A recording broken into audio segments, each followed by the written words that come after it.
vamos lá, sejam bem-vindas e bem-vindos, e aqui na versão de Carreiro, uma análise do Isaías Caminha, personagem de Lima Barreto. Aquele humor de Isaías Caminha, apesar das críticas ásperas à igreja e à família, o narrador do primeiro capítulo chega ao segundo completamente irritado, infeliz, triste, melancólico por causa do episódio de racismo, uma cena marcante e decisiva a qual ele foi vítima. Nesse capítulo, sobretudo, Lima lança a mão do advérbio de modo terminado em mente, que às vezes se repete, tornando a frase áspera e violenta na maioria das vezes. Ou seja, ele vai usar essa expressão da língua mesma várias vezes, de modo a irritar também o leitor e fazer com que o leitor experimente essa sensação do personagem que é objeto do racismo, certo? Então, vejamos o exemplo dessa frase em que o narrador demonstra tristeza recorrendo à descrição de cenários com alguma coisa de romântico, que é um traço muito forte de melancolia.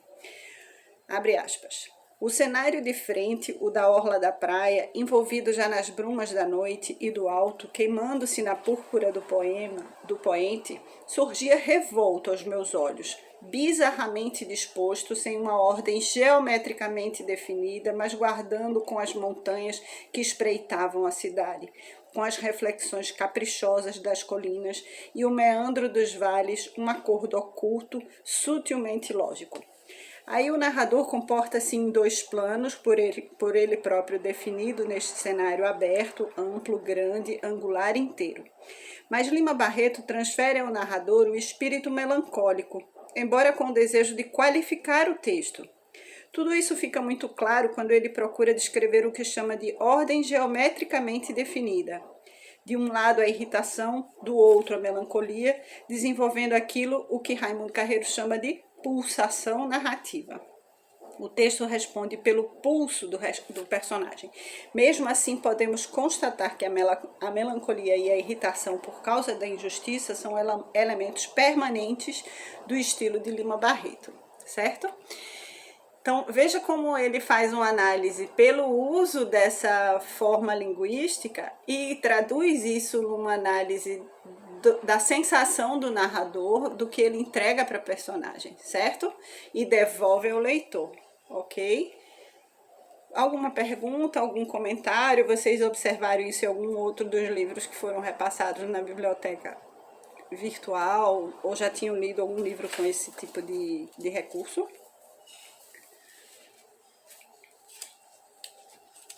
Certo, mas conseguem identificar? Já tinham atinado para isso? Não é interessante? Veja como um incômodo, né? Uma sensibilidade estética, né? É bem do campo do esteticismo isso, mas Carreiro, usando a forma... ele é um autor muito realista, né? Um modernista realista. Então, ele usando do conhecimento da técnica que ele dispõe, coloca o Lima Barreto nesse lugar do refinamento. Ou seja, ele traduz uma perspectiva de um autor refinado,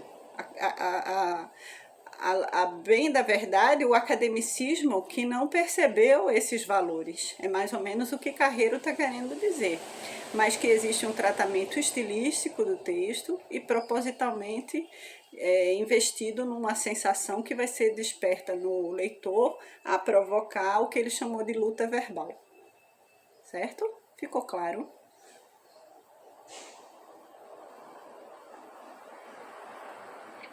Ficou, né? Certo, minha gente. Então, vamos lá. Vamos falar, então, sobre o homem que falava javanês. Acho interessante que Lima Barreto use, veja, é uma língua destinada a poucos, né? O máximo que se consegue de uma pessoa é que ela fale, em geral, no Brasil, 2 ou 3 línguas no máximo. Não é uma característica do nosso povo falar 5 línguas como em outros países, né? Existem países, nem nossa, nem do norte-americano. Não é só o Brasil que tem essa dificuldade, não.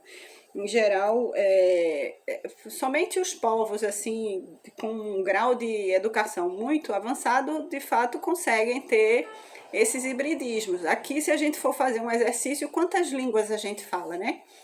O espanhol, o inglês, assim, digamos, cereja do bolo, alguém que consegue falar também o francês e o alemão, né? Ou pelo menos consegue não ter um estranhamento absoluto dessas línguas, que é o meu esforço aqui aos 50 anos.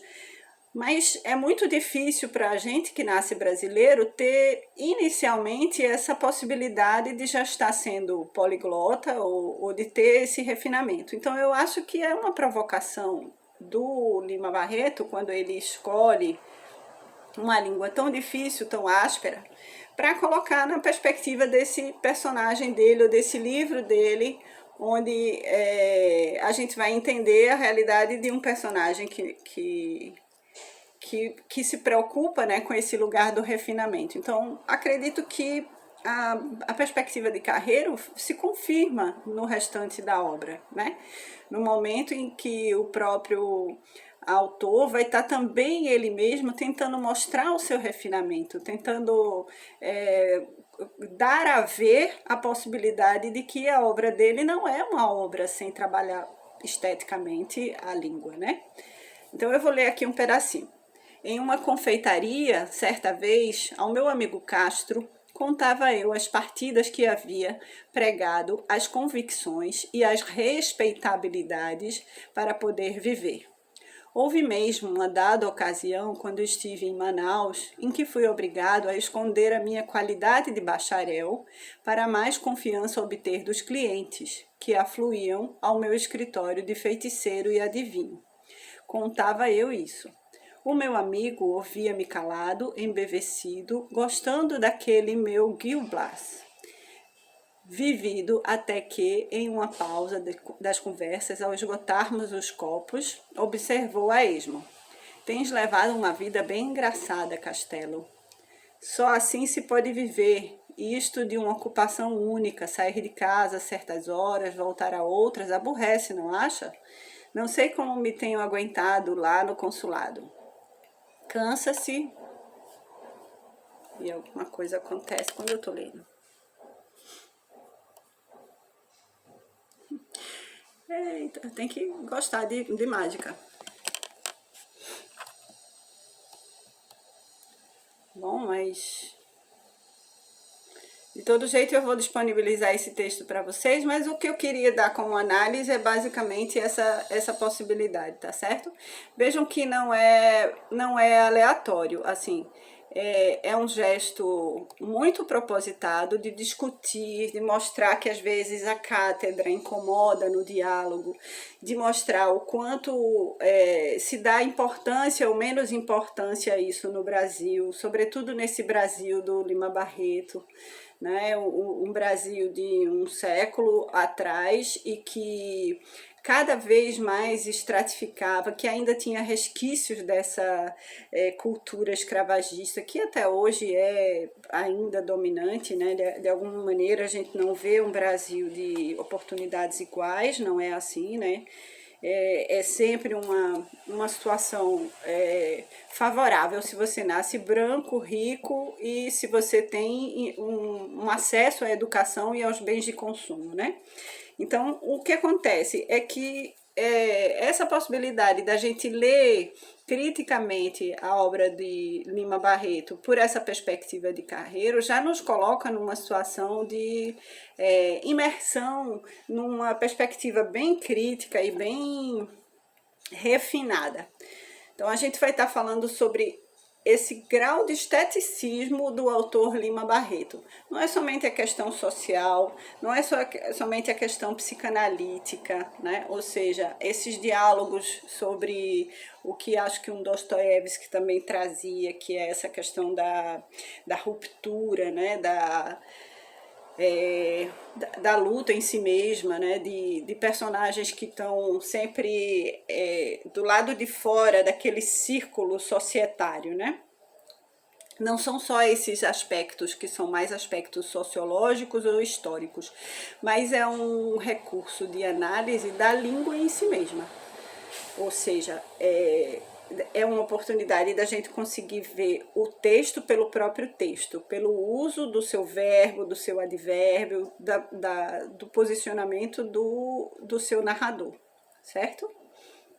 Bom, aqui, por exemplo, a gente tem um narrador, né, que tá falando em primeira pessoa, né? É o próprio narrador quem tá nesse diálogo com o colega, né, esse amigo que o ouvia calado, embevecido, gostando daquele meu Gil Blas, né? É, e ele continua: temos levado uma vida bem engraçada, Castelo. Só assim se pode viver. Isto de uma ocupação única, sair de casa a certas horas, voltar a outras, aborrece, não achas? Não sei como me tenho aguentado lá no consulado. Aí o amigo responde: cansa-se, mas não é disso que me admiro. O que me admira é que tenhas corrido tantas aventuras aqui neste Brasil imbecil e burocrático. Qual aqui mesmo, meu caro Castro, se podem arranjar belas páginas de vida. Imagina tu que eu já fui professor de javanês? Quando? Aqui? Depois que voltasse do consulado? Não, antes. E por sinal fui nomeado cônsul por isso. Conta lá como foi. Bebes mais cerveja? Bebo. Mandamos buscar mais outra garrafa, enchemos o copo e continuei. Eu tinha chegado havia pouco ao Rio. Estava literalmente na miséria. Vivia fugido de casa, de pensão em pensão, sem saber onde e como ganhar dinheiro, quando li no Jornal do Comércio o anúncio seguinte: precisa-se de um professor de língua javanesa, cartas, etc. Ora, disse cá comigo, está ali uma colocação que não terá muitos concorrentes se eu capiscasse 4 palavras e apresentar-me. Saí do café e andei pelas ruas, sempre a imaginar-me professor de javanês, ganhando dinheiro, andando de bonde e sem encontros desagradáveis com os cadáveres.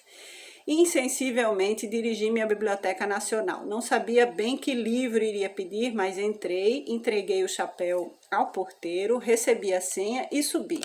Na escada, acudiu-me a pedir a grande enciclopédia da letra J, a fim de consultar o artigo relativo a Java, a língua javanesa. Dito e feito. Fiquei sabendo ao fim de alguns minutos que Java era uma grande ilha do arquipélago de Sonda, colônia holandesa, e o javanês, língua aglutinante do grupo Maléu-Polinésico. Possuía uma literatura digna de nota e escrita em caracteres derivados do velho alfabeto hindu. A enciclopédia dava-me indicações de trabalho sobre a tal língua malaia. E não tive dúvidas em consultar um deles. Copiei o alfabeto e sua pronúncia figurada e saí. Andei pelas ruas, perambulando e mastigando letras na minha cabeça. Dançavam hieróglifos de quando em quando consultava as minhas notas. Estava nos jardins e escrevia essas calungas na areia para guardá-las bem na memória e habituar a mão a escrevê-las. À noite, quando eu pude entrar em casa sem ser visto para evitar indiscretas perguntas do encarregado, ainda continuei no quarto a engolir o meu ABC malaio e, com tanto afinco, levei o propósito de que de manhã sabia perfeitamente. Convenci-me de que aquela era a língua mais fácil do mundo e saí, mas não tão cedo que não me encontrasse com o encarregado dos aluguéis dos cômodos. Senhor Castelo, quando o senhor saiu da conta? Então respondi-lhe, com a mais encantadora esperança: breve, espere um pouco, tenha paciência, vou ser nomeado professor de javanês. E por aí o homem me interrompeu: que diabo vem a ser isso, senhor Castelo? Gostei da diversão e ataquei o patriotismo do homem. É uma língua que se fala lá pelas bandas do Timor, sabe onde é? Oh, alma ingênua, o homem esqueceu-se da minha dívida e disse-me com aquele falar forte dos portugueses: eu cá por mim não sei bem, mas ouvi dizer que são umas terras que temos lá para os lados de Macau. E o senhor sabe disso, senhor Castelo? Animado com esta saída, feliz que me deu o javanês, voltei a procurar o anúncio. Lá estava ele. Resolvi animosamente propor-me ao professorado do idioma oceânico. Redigi a resposta, passei pelo jornal e lá deixei a carta. Em seguida, voltei à biblioteca e comuniquei aos meus... Mais uma vez... Voltei à biblioteca... Continuei meus estudos, não fiz grandes progressos nesse dia, não sei por julgar o alfabeto javanês o único saber necessário a um professor da língua malaia, ou se por ter me empenhado mais na bibliografia da história literária do idioma que eu ia ensinar. Ao cabo de 2 dias recebia eu uma carta para ir falar com o Dr. Manuel Feliciano Soares Albernaz, o Barão de Jacuecanga, a Rua Conde do Bonfim, não me recordo bem que número. E preciso não te esqueceres que, entrementes, continuei estudando o meu malaio, isso é, o tal javanês. Além do alfabeto, fiquei sabendo do nome de alguns autores, também perguntar e responder como está o senhor, e 2 ou 3 regras gramaticais, lastrado todo esse saber com 20 palavras do léxico. Não imaginas as grandes dificuldades com que lutei para arranjar os 400 réis da viagem. É mais fácil, pode ficar certo, aprender o javanês. Fui a pé, cheguei suadíssimo e com maternal carinho, as anosas mangueiras que se perfilavam na alameda diante da casa do titular me receberam e acolheram e me reconfortaram. Veja aí o refinamento, né, dele narrando a cena, como ele transfere o olhar do espectador para esse cenário bonito, né? Então, totalmente certa a tese de Carreiro. Há um refinamento, um esteticismo, uma luta verbal com a língua portuguesa que o Lima Barreto empreende, mesmo quando se passa por um professor de javanês. Eu não sei se vocês já captaram, eu só queria passar um pouco dessa ideia. Não sei se eu preciso continuar lendo o texto, o que é que vocês acham?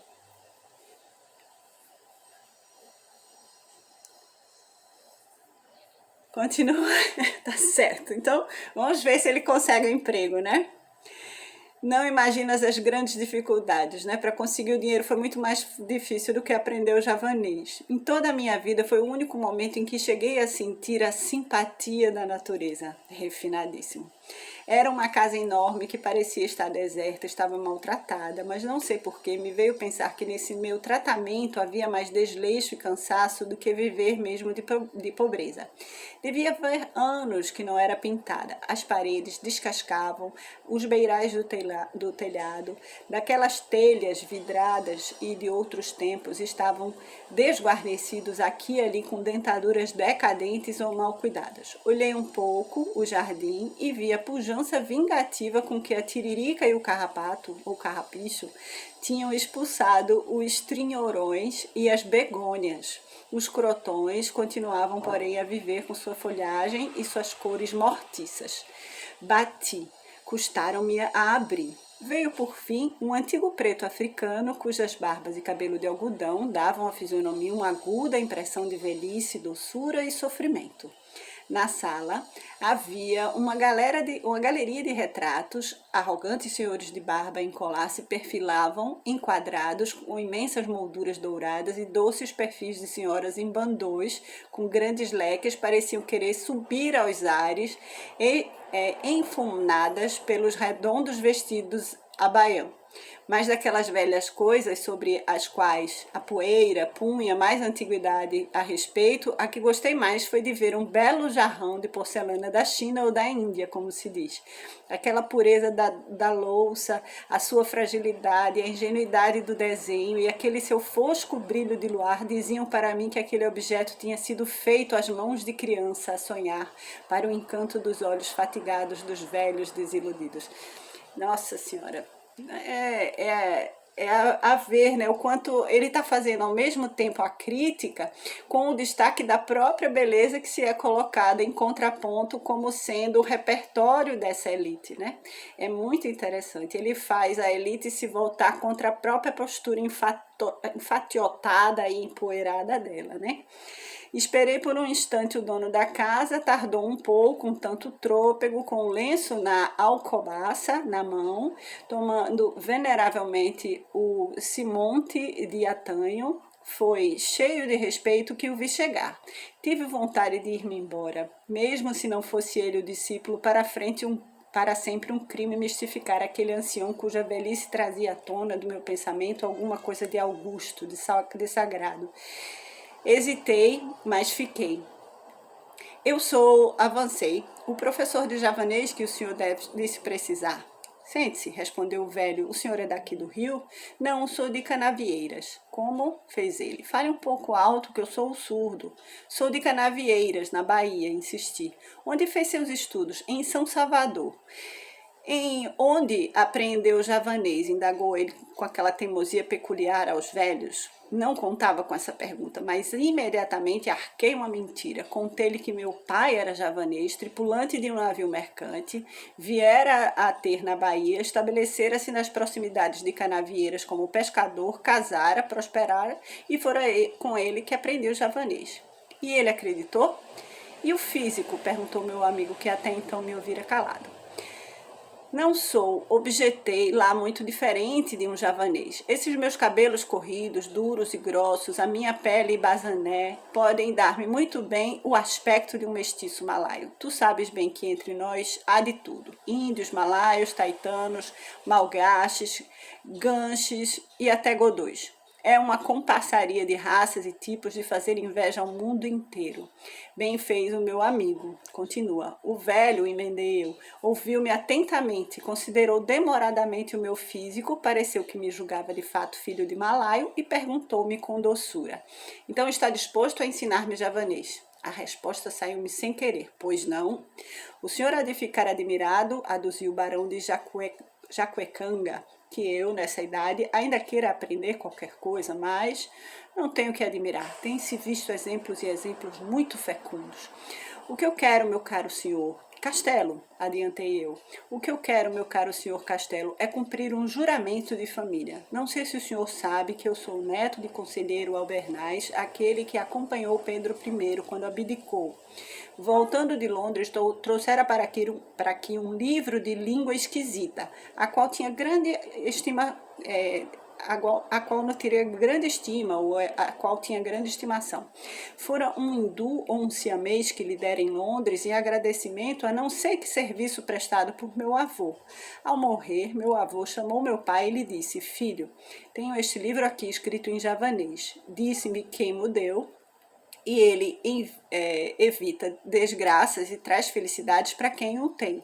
Eu não sei nada ao certo, em todo caso guarda-o, mas se queres o fado que me deitou o sábio oriental, que se cumpra fazer com que teu filho entenda, para que sempre a nossa raça seja feliz. Meu pai continuou e... Deixa ver. O velho barão não acreditou muito na história, contudo guardou o livro às portas da morte, ele me deu e disse-me que prometera ao pai. Em começo, pouco caso fiz da história do livro. Deitei-o num canto e fabriquei minha vida. Cheguei até a esquecer-me dele. Mas de uns tempos para cá, essa parte tenho passado por tanto desgosto, tanta desgraça tem caído sobre minha velhice, que me lembrei do talismã da família. Tenho que o ler, que o compreender, se não quero que meus últimos dias anunciem o desastre da minha posteridade, e para entendê-lo, é claro, preciso entender o javanês. Eis aí. Bom, o personagem Castelo vai observar agora as reações dele, né, atentamente. Ele descreve como é que o homem se porta nessa situação. Então ele segue aqui dizendo assim: calou-se e notei que os olhos do velho se tinham orvalhado. Enxugou discretamente os olhos e perguntou-me se queria ver o tal livro. Respondi-lhe que sim. Chamou o criado, deu-lhe as instruções e explicou-me que perdera todos os filhos, sobrinhos, só lhe restando a filha casada, cuja prole, porém, estava reduzida a um filho, débil de corpo e de saúde frágil e oscilante. Veio o livro. Era um velho calhamaço de um quarto antigo, encadernado em couro, impresso em grandes letras, em um papel amarelado e grosso, faltava a folha de rosto e por isso não se podia ler a data de impressão. Tinha ainda umas páginas de prefácio escritas em inglês, onde li que se tratava das histórias do príncipe Kulanga, escritor javanês de muito mérito. Logo informei disso o barão, que não percebeu que eu tinha chegado aí pelo inglês. Ficou lendo em alta consideração o meu saber malaio. Estive ainda folheando o cartapácio, a iaiar de quem sabe magistralmente naquela espécie de vasconço. Até que, afinal, contratamos as condições de preço e de hora, comprometendo-me a fazer com que ele lesse o tal alfarrábio antes de um ano. Alfarrábio quer dizer livro antigo, tá certo? É a mesma coisa que sebo. Dentro de pouco dava a minha primeira lição, mas o velho não foi tão diligente quanto eu. Não conseguia aprender e distinguir a escrever nem sequer 4 letras. Enfim, com metade do alfabeto levamos um mês e o senhor Barão de Jacuecanga não ficou lá muito senhor da matéria. Aprendia e desaprendia. Bom, com toda a gentileza, né, ele apresenta o personagem de maneira muito deferente, respeitosa, mas aí ele vai mostrar a deficiência do branco em relação e do rico, né? Independente da cor e do status quo, ele vai ter mais dificuldade do que o prezado Castelo, né? Tão humilde e desarranjado na vida. A filha e o genro, penso que até aí nada sabiam da história do livro. Vieram a ter notícias do estudo do velho, não se incomodaram, acharam graça e julgaram a coisa boa para distraí-lo. Mas com que tu vais ficar assombrado, meu amigo Castro, é que com a admiração que o genro ficou tendo pelo professor de javanês. Que coisa única. Ele não se cansava de repetir. É um assombro, tal moço. Se eu soubesse isso, onde estava? O marido de Dona Maria da Glória, assim se chamava a filha do barão, era desembargador, homem relacionado e poderoso, mas não se pejava em mostrar diante de todo mundo a sua admiração pelo meu javanês. Por outro lado, o barão estava contentíssimo. Ao fim de 2 meses, desistira da aprendizagem e pedira-me que lhe traduzisse. Um dia sim, outro não, um trecho do livro encantado, bastava entendê-lo, disse-me ele, nada que se opunha a outrem e traduzisse a ele ouvisse. Assim evitava a fadiga do estudo e cumpria o encargo. Sabes bem que até hoje não sei javanês, mas compus umas histórias bem tolas e impingi-as ao velhote como sendo de crônico. Como ele ouvia aquelas bobagens, ficava estático e como se estivesse a ouvir palavras de um anjo, e eu crescia aos seus olhos. Fez-me morar em sua casa, enchia-me de presentes, aumentava-me ordenado, passava enfim uma vida regalada. Contribuiu muito para isso o fato de eu vir a receber uma herança de meu parente esquecido que vivia em Portugal. O bom velho atribuiu a coisa ao meu javanês e eu estive quase a crê-lo também. Fui perdendo os remorsos, mas em todo caso sempre tive medo que me aparecesse pela frente alguém que soubesse o tal patuá malaio. E esse meu temor foi grande quando o doce barão me mandou uma carta do Visconde de Cururu. Foi grande quando o doce... espanto grande, né? Quando o doce barão se mudou com uma carta do Visconde e me fez entrar na diplomacia. Assim, meu espanto foi grande quando ele me enviou essa carta e fez o convite para a diplomacia. Fiz-lhe todas as objeções, a minha fealdade, a falta de elegância, o meu aspecto tagalo, qual retrucava ele: vá, menino, você sabe javanês. Fui. Mandou-me a Visconde à Secretaria dos Estrangeiros com diversas recomendações. Foi um sucesso. O diretor chamou o chefe da nação, vejam só, um homem que sabe javanês. Que portento! Os chefes da seção levaram-me aos oficiais e amanuenses e houve um desses que me olhou mais com ódio do que com inveja ou admiração. E todos diziam: então sabe javanês? É difícil, não há quem sabe aqui. O tal amanuense, né, que me olhou com ódio, acudiu então. É verdade, mas sei Kanak. O senhor sabe?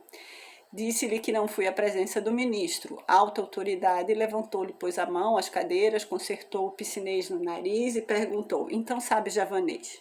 Respondi-lhe que sim. E a sua pergunta, onde eu tinha aprendido, contei-lhe a história do tal pai javanês. Bem disse-me o ministro, o senhor não deve ir para a diplomacia, o seu físico não presta. O bom seria um consulado na Ásia ou Oceania. Por hora não há vaga. Mas eu vou fazer uma reforma e o senhor entrará. De hoje em diante, porém, fica adido o meu ministério e quero que para o ano Parabai você vá representar o Brasil no Congresso de Linguística. Estude e leia o Rovelac, o Max Müller e outros. Imagina tu que eu ia até e não sabia nada de javanês, mas estava empregado e iria representar o Brasil num congresso de sábios.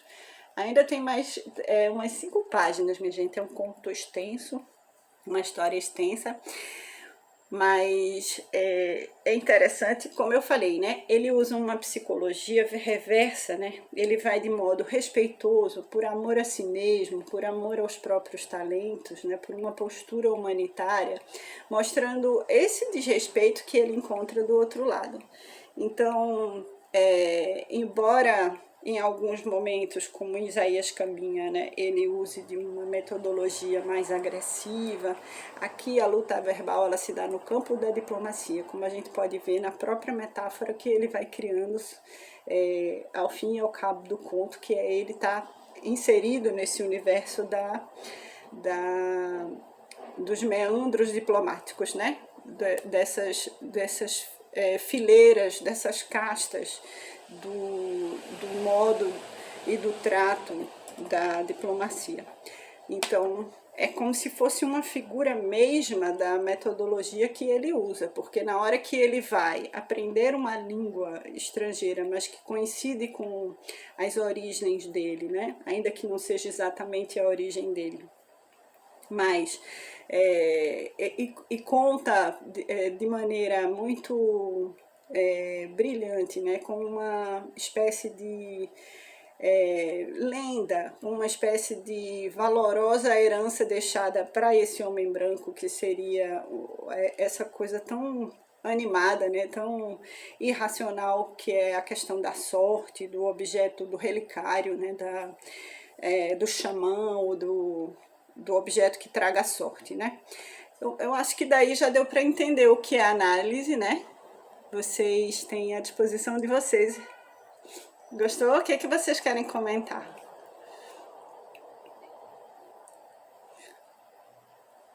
O homem que falava javanês. Eu vou passar ele agora mesmo para vocês. Eu tenho um arquivo dele.